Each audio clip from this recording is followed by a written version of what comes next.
Hi, my name is Gerhard Schwann and welcome to Selling Power TV. Today we continue our conversation with Bob Marsh. He's the founder and CEO of LevelEleven.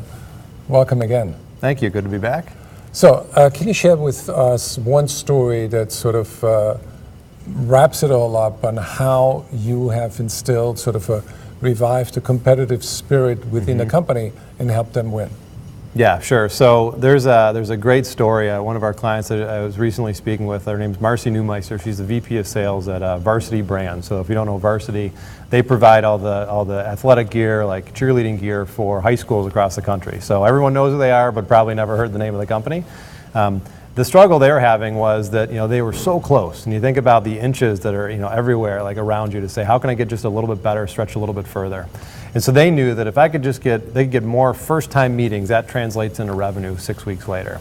They knew that at the end of the quarter, that if they could just get their salespeople to push a little bit harder, that collectively across the entire sales organization, that could be the difference maker.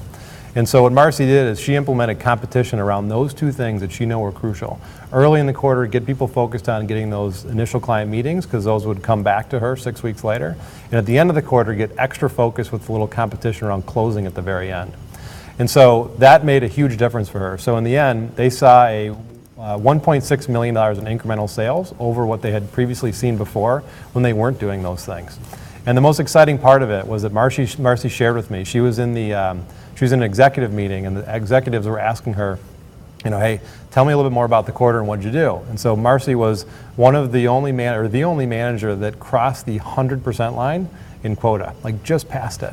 And they specifically said, was it compete? Was it the competition that made the difference? And so you'd say there's a lot of factors, but no question, that made us all stretch just a little bit farther on the things we know we needed to do, and that little lift helped us get across the goal line. So, never say that we're the single silver bullet, but that little bit, everyone knows, any sales manager knows, at 99%, you feel a little bit like a loser. And at 101%, you are a hero. So huge difference in smaller incremental elements. And so I think that was a great success story, and it's made a big difference for them. So your company is located in Detroit, and as everybody knows, Detroit has suffered tremendously during the recession. I read an article in the New Yorker recently where they said that 75,000 empty office buildings are waiting for tenants, and that you can buy a 3-bedroom family home for $5,000 to $10,000. So values have decreased, but you are passionate about bringing technology to Detroit and help revitalize the economy. Yeah. So I feel really strongly about this. I mean, Detroit is my home. I feel very positive and excited about it. So Detroit is an absolutely massive area. So it's 139 square miles, and there was recently a 60 Minutes story about that. To give you some context, that's an area that you could fit Boston, San Francisco, and Manhattan could fit into that square mileage. So it is a humongous city.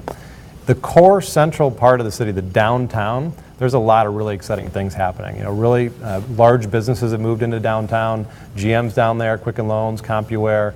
But what's most exciting for us is that we're part of this little ecosystem of new startup technology businesses that are forming downtown.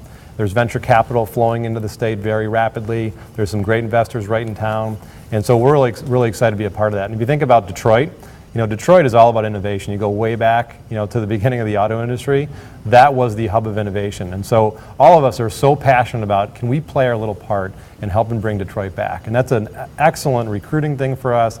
It gives us this extra, we're in business to succeed and to make money and to flourish.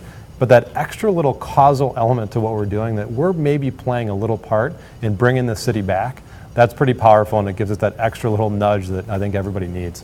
So you're elevating the values of the company to not only create value for your customer, but also create value for the community.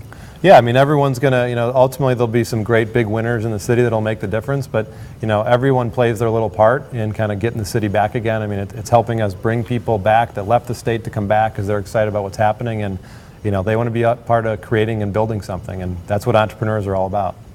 So are you not worried that you don't have the infrastructure that you had like 10 years ago because the city is bankrupt? So the bankruptcy is something that, so for those of us that live in Michigan or in Detroit area, like we've seen this coming for a long time.